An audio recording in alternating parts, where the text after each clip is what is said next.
Hello everyone, MKS में आपका बहुत बहुत स्वागत है। आज हम डिस्कस करने वाले जूलॉजी यानी कि जंतु विज्ञान। जैसा कि आप यहाँ पर देख पा रहे होंगे, इस प्रकार के क्वेश्चन आपके बीएससी नर्सिंग एंट्रेंस एग्जाम में बनते हैं। चाहे वो आपके एम्स का एंट्रेंस एग्जाम हो, आपके बिहार का एंट्रेंस एग्जाम हो, राजस्थान का एंट्रेंस एग्जाम हो, सीजी का हो, इस प्रकार के क्वेश्चन आपके एंट्रेंस एग्जाम में देखने को मिल जाएंगे। तो चलिए यहाँ पर डिस्कस हम कर लेते हैं, प्रैक्टिस क्वेश्चन हम यहाँ पर कर लेते हैं। पहला क्वेश्चन है इंग्लिश और हिंदी, ठीक है, दोनों लैंग्वेज में हमने आपको उपलब्ध करवा दिया है। बहुत सारी डिमांड यहाँ पर आ रही थी। पहला क्वेश्चन है आपका, वह मछली पहचानिए जिसमें नरों में जो भ्रूण कोष्ठ होते हैं उपस्थित होते हैं। बहुत अच्छा क्वेश्चन है।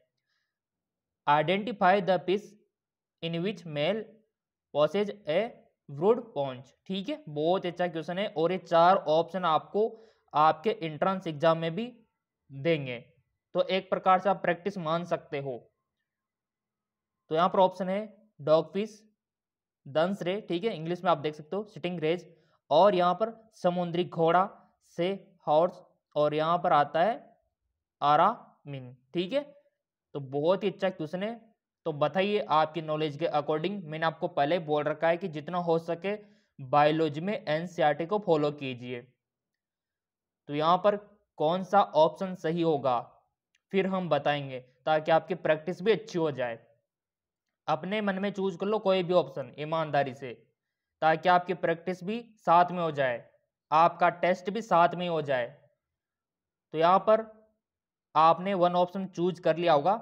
चलिए इसका राइट ऑप्शन मैं आपको बता देता हूँ। देखो यहाँ पर वह मछली, यहाँ पर चारों मछली है, ठीक है, बट यहाँ पर हमको वो पहचानना है जिसमें नरों में भ्रूण कोष्ठक उपस्थित होते। तो डॉग फिश में तो नहीं होते, ठीक है, दंत्र में भी नहीं होते, ठीक है, इनको तो क्रॉस कर दिया, आरामीन में भी नहीं होगा। अब बचा क्या, समुद्री घोड़ा। तो राइट ऑप्शन हमारा समुद्री घोड़ा यानी कि से हॉर्स हो जाएगा। तो इसका राइट ऑप्शन 3 हो जाएगा, जैसा कि आप यहाँ पर देख पा रहे होंगे। तो आपने भी अगर ये चूज किया तो अपने आप को 1 नंबर आप दे सकते हो। अब यहाँ पर आप सोच रहे होंगे समुद्री घोड़ा तो सबने देख रखा है, ठीक है, बायोलॉजी की जो आपकी बुक है एनसीईआरटी की, वहां पर आराम से आप देख सकते हो, सब जानते हैं समुद्री घोड़े को। अगला क्वेश्चन आ गया यहाँ पे, ऑप्शन इसका करेक्ट हो गया। अगला, एसिडिया को सामान्यतः कहा जाता है। एसिडिया आर कॉमनली कॉल्ड एज। तो यहाँ पर सबसे पहले एसिडिया को जानना बहुत ज़्यादा जरूरी है। तो जिन्होंने बायोलॉजी पढ़ी होगी एनसीईआरटी उनको पता भी होगा। चलो मैं आपको दिखा देता हूँ कि एसिडिया एक्चुअली होता क्या है। कुछ इस तरह के दिखाई देते हैं एसिडिया, जैसा कि स्क्रीन पर आप देख पा रहे होंगे ना, इस प्रकार के दिखाई देते हैं। यहां पर भी आप देख सकते हो इस प्रकार का होता है एसिडिया। अब आप बता सकते हो कि इसका राइट ऑप्शन क्या होगा।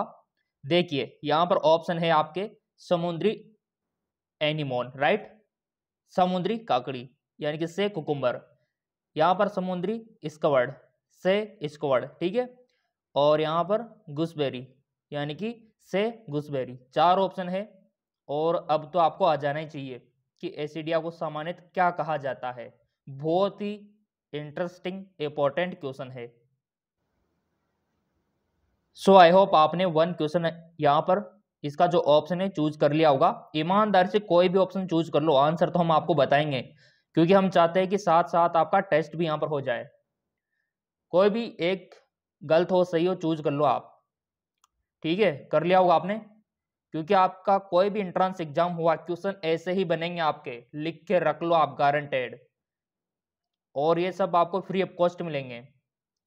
चलिए देख लेते, हमको तो पता है कि इसका राइट ऑप्शन क्या है, आपने भी इसका राइट ऑप्शन चूज कर लिया होगा। देखो गाइज, यहाँ पर एसिडिया को सामान्यतः कहा जाता है, ये तो हम कहेंगे भी नहीं, समुद्री एनोमिना नहीं कहेंगे, समुद्री ककड़ी भी नहीं कहेंगे, ठीक है, और समुद्री गुसबेरी भी नहीं कहेंगे। बस एक ऑप्शन बचा, समुद्री स्क्वर्ड। तो इस प्रकार से आप आंसर करने की कोशिश किया करो ताकि आपको यहाँ पर आंसर मिले। तो ऑप्शन सी इसका हो जाएगा। और यानी कि ये क्वेश्चन ये नॉलेज चेक करना चाहता है कि एसिडिया के बारे में आपको क्या क्या पता है, ठीक है ना। चलो कोई बात नहीं, अगर आपको इसका आंसर नहीं आया तो 0 नंबर अपने आप को दे लो, अगर आपने सही किया तो 1 नंबर अपने आप को दे लो आप। बढ़ते अगले क्वेश्चन की ओर, नंबर 3। बहुत अच्छा क्वेश्चन है और ये तो आपने 11th की बुक में भी पढ़ा होगा। 11th की बुक में पढ़ा होगा ये क्वेश्चन आपने, कि जब कार्बन डाइऑक्साइड प्लस हीमोग्लोबिन मिलते हैं तो किसका निर्माण होता है। वेन जब carbon dioxide plus haemoglobin binding हो जाते हैं इन फॉर्म, क्या बनता है। कार्बोक्सी हीमोग्लोबिन बनता है, या फिर ऑक्सी हीमोग्लोबिन बनता है, या फिर कार्बिनो हीमोग्लोबिन बनता है, या फिर मेठी मोग्लोबिन बनता है। बहुत ही शानदार क्वेश्चन है और ऐसे ही क्वेश्चन आपके बीएस नर्सिंग एंट्रेंस एग्जाम में बनते हैं। लिख के रख लो आप, कोई भी एंट्रेंस एग्जाम दो, आप एम्स का एंट्रेंस एग्जाम दो, चाहे आप अपने आरयूएचएस का दो, चाहे आप पीएनएसटी का दो, ठीक है, चाहे आप बीसीईसी का दो, ऐसे ही क्वेश्चन आपके बनते हैं। तो यहां पर बताइए क्या होगा। 11th की बुक में आपने पढ़ा होगा। वन ऑप्शन चूज कीजिए, आई होप आपने कर लिया होगा। सो यहां पर देखिए, जब यहां पर कार्बन डाइऑक्साइड, ठीक है, और हीमोग्लोबिन मिलते हैं ना, तो यहां पर निर्माण होता है कार्बिनो हीमोग्लोबिन का, ठीक है। ऑप्शन 3 इसका राइट ऑप्शन हो जाएगा। अगर आपने भी यही चूज किया है तो ईमानदारी से यहां पर अपने आप को 1 नंबर दे लो आप, ईमानदारी से, क्योंकि बेईमानी आपको नहीं करनी है। अगर आप बेईमानी करोगे तो समझो अपने आप को धोखा दे रहे हो। हम तो यही चाहते हैं कि ईमानदारी से आप यहाँ पर ऑप्शन सेलेक्ट करें ताकि आपकी प्रैक्टिस भी साथ में हो जाए। बहुत ही मेहनत से आपके लिए प्रिपेयर करके यहाँ पर एमसीक्यूज बनाए गए हैं, ठीक है। तो यहाँ पर देखो, कार्बो हीमोग्लोबिन, अब आप बोलेंगे सर ये कैसे होगा, चलो मैं इसका डायग्राम आपको दिखा देता हूँ। सो देखिए, ये डायग्राम हमको तो पता था, 11th में हमने पढ़ा था, तो हमको तो पता था ये कि हीमोग्लोबिन कार्बन मोनोऑक्साइड, ठीक है। ये इक्वेशन अगर आपको पता है तो आपका काम बन गया। तो यहाँ पर आप देख पाएंगे कार्बोक्सी हीमोग्लोबिन, और ये बहुत ही खतरनाक होता है गाइज, ठीक है। इससे क्या है, डेथ तक की नौबत आ जाती है, कई बार तो मृत्यु तक हो जाती है। तो यहाँ पर आप देख पाएंगे हीमोग्लोबिन से कंबाइन हो गया कार्बन मोनोऑक्साइड, तो ये बहुत ही डेंजर सिचुएशन है। आई होप आपको समझ में आ गया होगा। ये इक्वेशन आपको पता होना चाहिए जो कि आपके 11th की बुक में दे रखी है। चलिए अगला क्वेश्चन कवर कर लेते हैं। सो यहाँ पर लाइक अवश्य कर देना वीडियो को, ताकि अगला वीडियो तुरंत आपके लिए फ्री ऑफ कॉस्ट हम लेकर आए, ठीक है ना। तो यहाँ पर देखो, कार्बो हीमोग्लोबिन, ठीक है। अब अगला क्वेश्चन निकल के आ गया आपका, आपने पढ़ा होगा जंतुओं का वर्गीकरण वाला चैप्टर। तो यहाँ पर व्हाट इज क्लिटेलम, क्लाइटेलम क्या है, बहुत अच्छा क्वेश्चन है। और आपने 11th की बुक में पढ़ा होगा, केचुए पढ़ा होगा आपने, मेंढक पढ़ा होगा आपने, कॉकरोच पढ़ा होगा, बस क्वेश्चन वहीं से बनते हैं 11th और 12th की बुक से, ठीक है। और उसी सिलेबस के अकॉर्डिंग हमने ये आपकी तैयारी यहाँ पर शुरू करवा दी है। क्लाइटेलम क्या है, तो केचुए का चलन अंग है। अगर इंग्लिश वाले अगर आप हो तो इधर देख लो, लेकोटोमी ऑर्गन अर्थवॉर्म, ठीक है, इसको देखो आप। बहुत सारे स्टूडेंट के कमेंट आ रहे थे सर क्लियर नहीं दिख रहा, तो उनके लिए आपको अपने जो अभी वीडियो देख रहे हो ना वहां पर एक सेटिंग करनी होगी ताकि आपको क्लियर दिख जाए। चलो मैं आपको दिखा देता हूँ कि एचडी आप कैसे देख सकते हो। अगर जिनको क्लियर नहीं दिख रहा, धुंधला दिख रहा है, तो एक काम आप करो, जैसे वीडियो को पॉज करके ऊपर आप देखोगे तो ये इस प्रकार का आइकन आपको, ये आइकन आपको दिखाई देगा सेटिंग वाला, इस पर आपको क्लिक करना है। जैसे आप इस पर क्लिक करोगे तो चलिए कुछ इस प्रकार का इंटरफेस ओपन होके आएगा। क्लिक करने के बाद तो यहाँ पर क्वालिटी में आपको इस प्रकार का 420 कुछ भी दिख रहा होगा, तो इस पर आपको क्लिक करना है। जैसे आप इस पर क्लिक करते हो तो यहाँ पर आपको दिख जाएगा एडवांस का ऑप्शन, तो इस वाले पे आपको क्लिक करना है। जैसे आप क्लिक करते हो तो यहाँ पर आपको फिर 720p पे क्लिक करना है ताकि आपको HD दिख जाए। सो इस प्रकार आप HD में देख सकते हो। तो क्लाइटेलम क्या है, केचुए के बारे में तो पढ़ा होगा ना आपने एनसीईआरटी 11th की बुक में। तो बताइए इसका राइट ऑप्शन क्या होगा। चारों ऑप्शन आपके सामने हाजिर है इंग्लिश और हिंदी में। ईमानदारी से कोई भी वन ऑप्शन आप सिलेक्ट कर लीजिए और आपने कर भी लिया होगा। तो इसका देखो राइट ऑप्शन हो जाएगा क्लाइटेलम। तो आपने देखा होगा जैसे केचुआ है, ठीक है, केचुआ तो सब जानते हैं, जो किसान भाई लोग हैं उनको तो सब पता है क्लाइटेलम क्या होता है। केचुआ सबने देख रखा है, मिट्टी में जो कीड़े होते हैं, ठीक है। तो इस प्रकार का लंबा सा होता है और यहाँ पर इनके कट होता है, उसको बोलते हैं क्लाइटेलम। अभी मैं डायग्राम भी दिखा दूंगा आपको। तो यहाँ पर ग्रंथि उत्तक जो प्रौढ़ केंचु में विकसित होते हैं, ग्रंथि उत्तक है एक प्रकार का। चलो मैं आपको दिखा देता हूँ। तो इसका राइट ऑप्शन क्या होगा, यही होगा आपका ग्रंथि उत्तक वाला, ऑप्शन 4। अगर आपने भी यही चूज किया था तो अपने आप को 1 नंबर दे लो आप।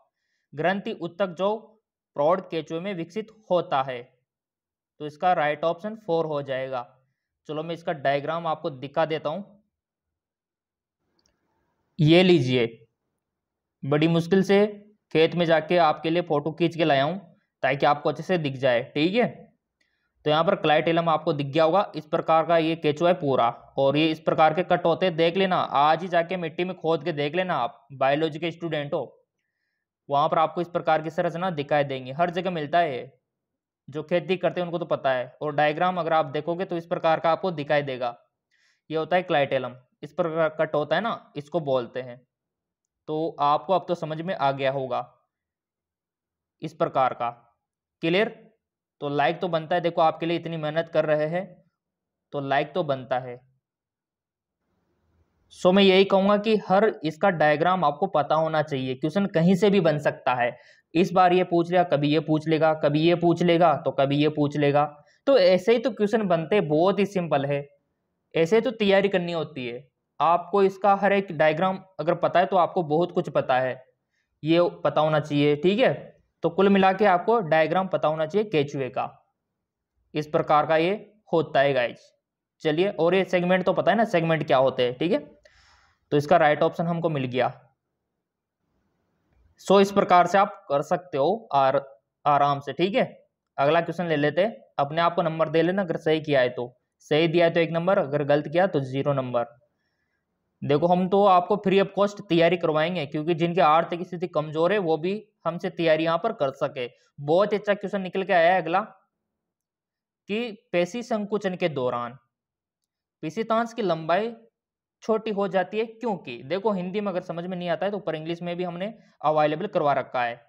During the muscles contraction the length of the sarcomere decreases because. बहुत अच्छा क्वेश्चन है कि पेशी संकुचन जब आपका होता है तो सार्कोमियर की जो लेंथ है वो डिक्रीज क्यों हो जाती है, length of the sarcomere decrease क्यों हो जाती है, कम क्यों हो जाती है। बहुत ही अच्छा शानदार क्वेश्चन है। और 11th का जो पेशी मसल्स वाला चैप्टर है वो अगर आपने पढ़ा होगा तो समझो ये क्वेश्चन आपको आ गया होगा। बताइए, 4 ऑप्शन आपके सामने हाजिर है। यह पेशियों का मूल गुणधर्म है, या फिर नर्व गेट स्टिमुलेट, यानी कि जो तंत्रिका होती है, नसें जो होती है उद्दीपित हो जाती है, या फिर एक्टिन तंतु मायोसिन तंतु के ऊपर सरक जाते हैं, खिसक जाते हैं, या फिर ट्रोपोमायोसिन और ट्रोपोनिन सक्रिय हो जाते हैं। बताइए फटाफट इसका राइट ऑप्शन क्या होगा ईमानदारी से। वीडियो को पॉज भी कर सकते हैं, अगर आपको थोड़ा डिसीजन लेना जल्दी नहीं आ रहा हो तो पॉज करके देख लेना, सोच लेना। आई होप आपने चूज कर लिया होगा। इसका देखो राइट ऑप्शन हो जाएगा, जब एक्टिन तंतु मायोसिन तंतु के ऊपर खिसक जाते हैं तो ऐसे में जो सार्कोमियर की लेंथ है ये डिक्रीज हो जाती है।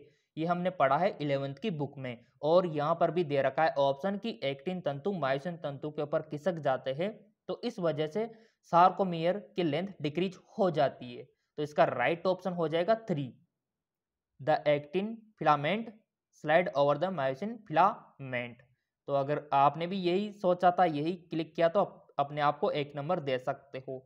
चलो इसका डायग्राम भी मैं आपको दिखा देता हूं ताकि आपको क्लियर हो जाए कि किस प्रकार एक्टिन तंतु मायोसिन तंतुओं के ऊपर खिसक जाते हैं, जिससे लेंथ ऑफ सार्कोमियर डिक्रीज हो जाती है।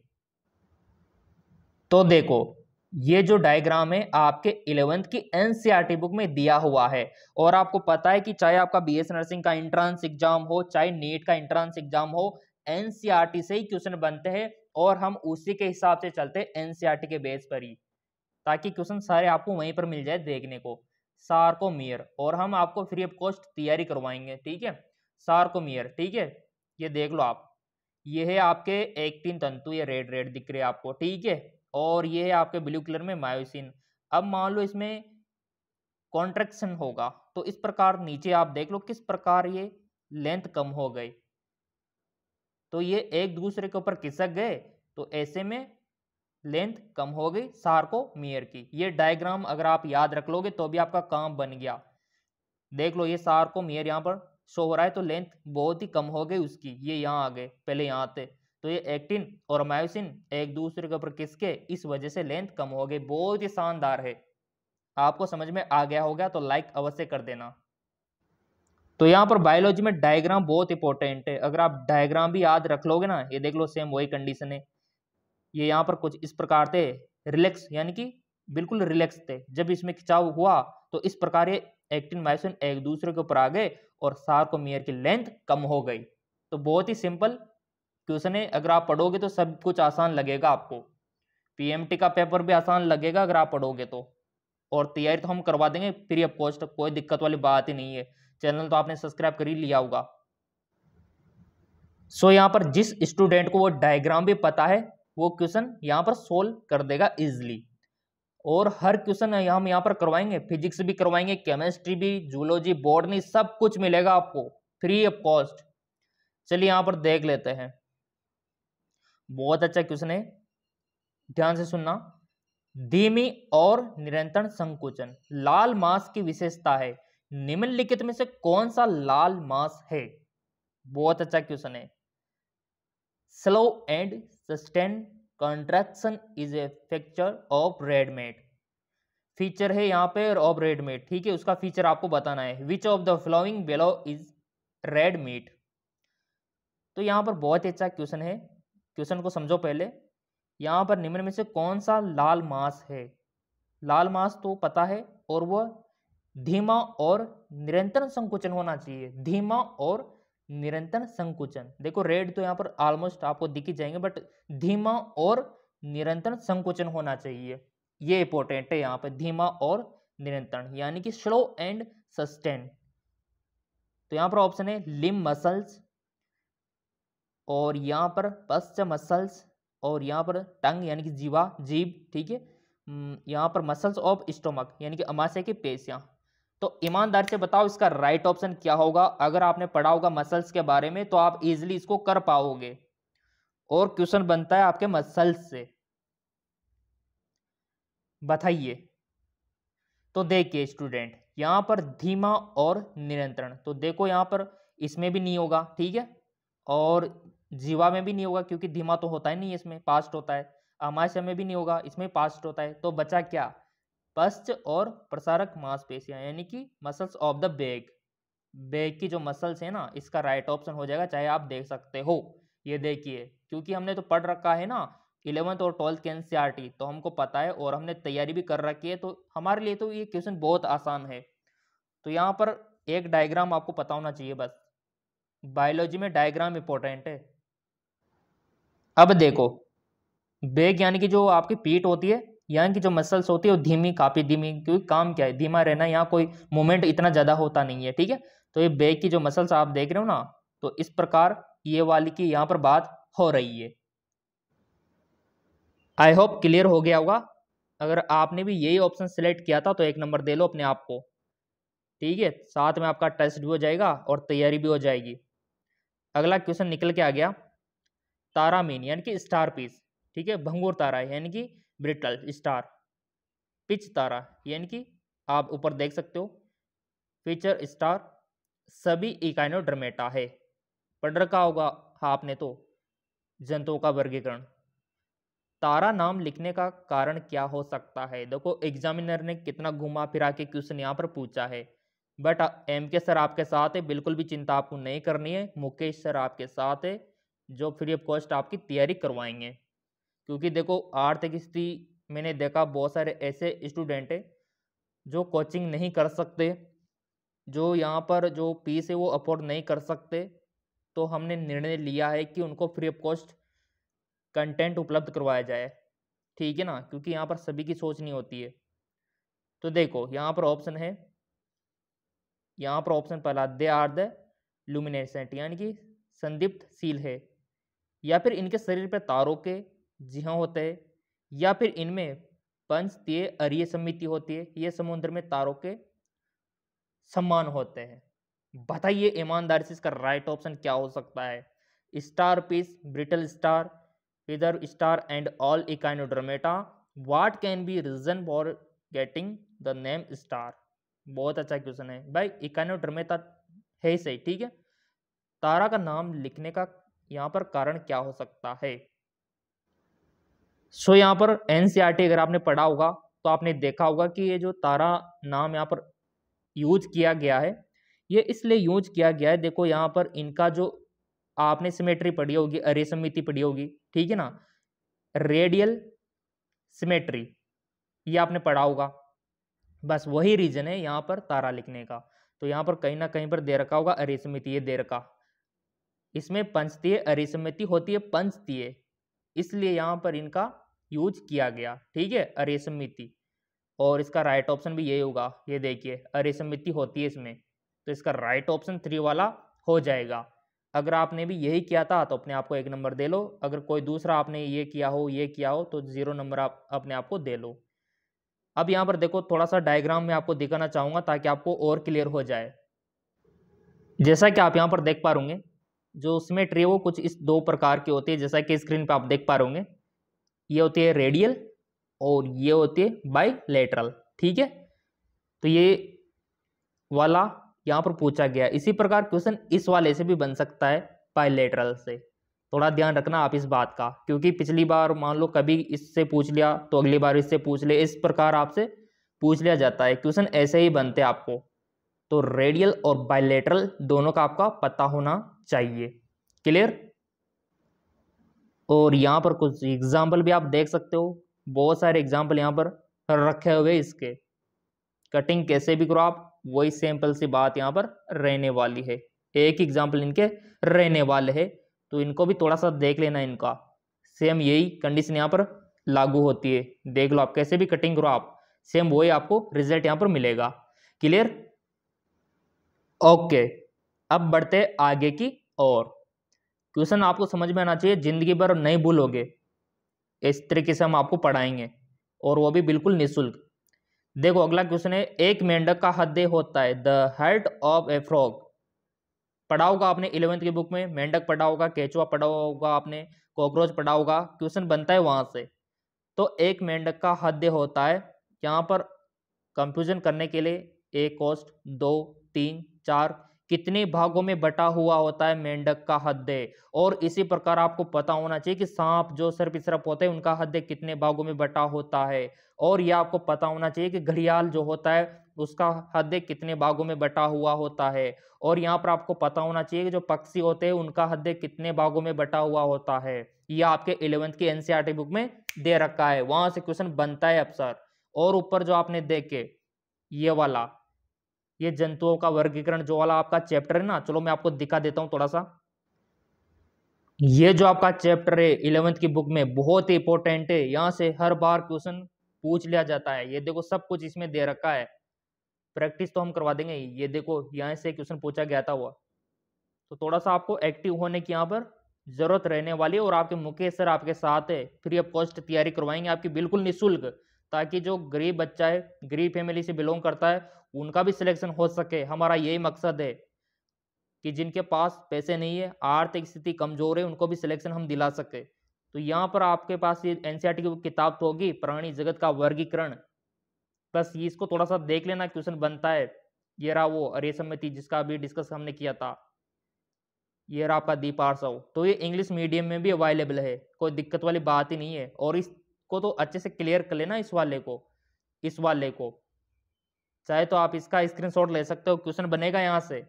ये वर्गीकरण आपको पता होना ही चाहिए,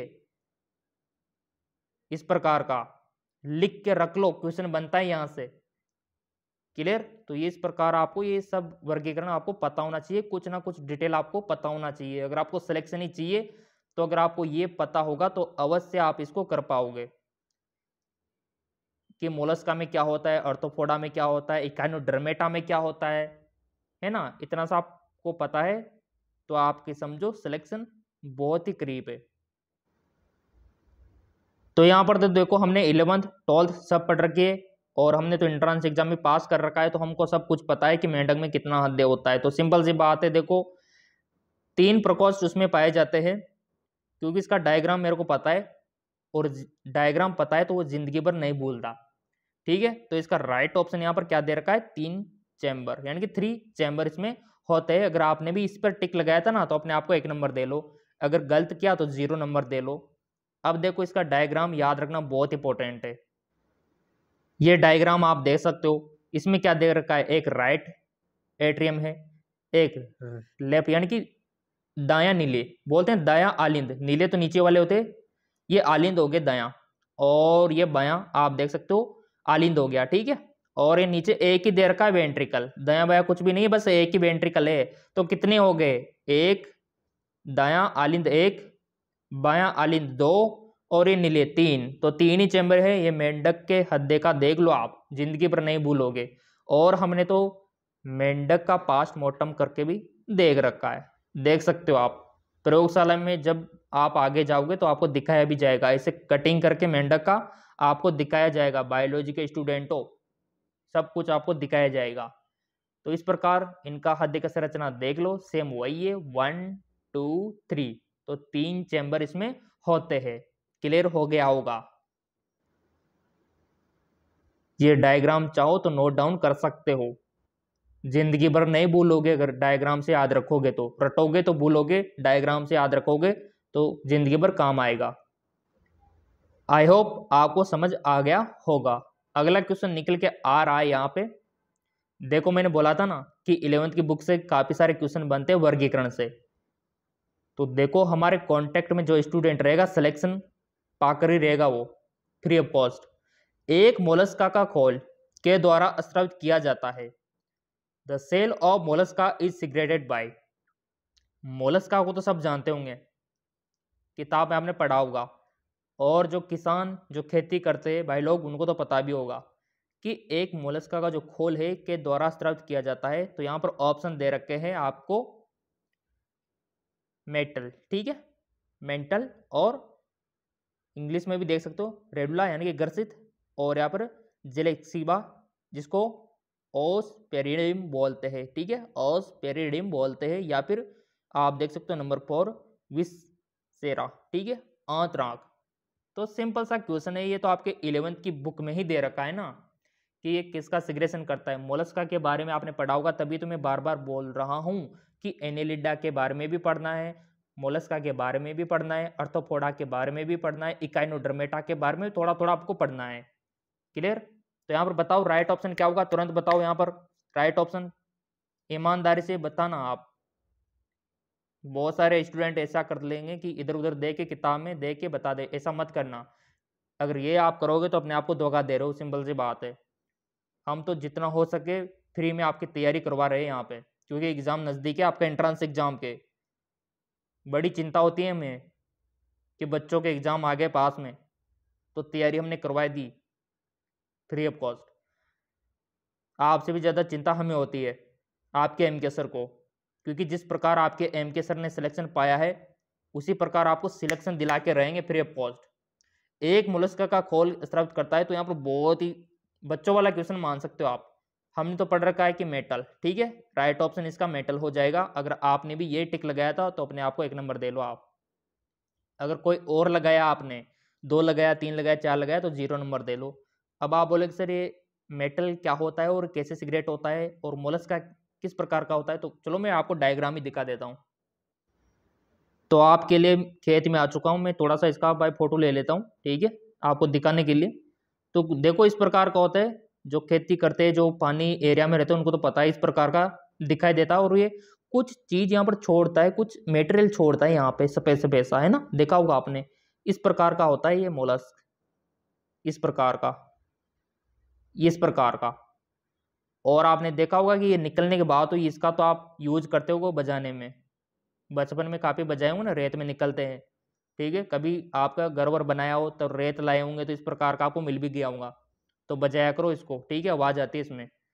तो ये तो मजाक हो गई। और यहाँ पर देखो कुछ इस प्रकार का ये होता है, और कुछ सिग्रेशन ये करता रहता है, तो उसी को बोलते हैं मेटल। ठीक है, तो उसके बाद यहाँ पर एग्जामिनर ने यहाँ पर पूछा गया है, और ये है मोलस्क।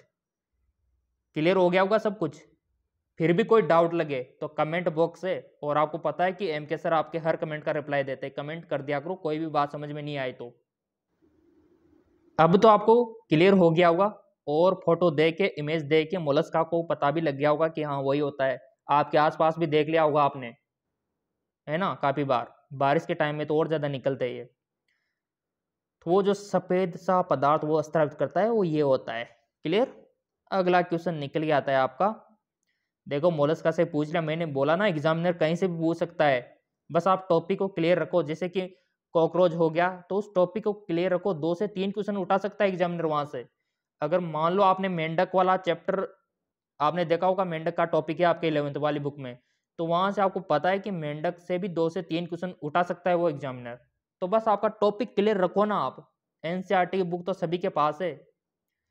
तो मोलस्का की यहाँ पर वर्णक होता है the respiratory pigment of the Mollusca. Mollusca का श्वसन वर्णन क्या होता है, रेस्पिरेटरी वर्णन यहाँ पर क्या होता है। तो यहाँ पर हीमोग्लोबिन दे रखा है, हेमोसाइनिन दे रखा है, और यहाँ पर हीम एरिथ्रिन दे रखा है, और क्लोरोक्रोसिन दे रखा है। ईमानदारी से बताओ, एनसीईआरटी अगर आपने पढ़ रखी होगी तो वो स्टूडेंट इसको सही करेगा। रेस्पिरेटरी पिगमेंट ऑफ मोलस्का, बताओ ईमानदारी से। सो यहाँ पर थ्योरी अगर आपने पढ़ी होगी एनसीईआरटी से मोलस्का के बारे में तो ये क्लियर हो गया होगा। बताओ ईमानदारी से, चूज करो वन ऑप्शन। यहाँ पर 4 में से एक ऑप्शन सिलेक्ट करो तुरंत।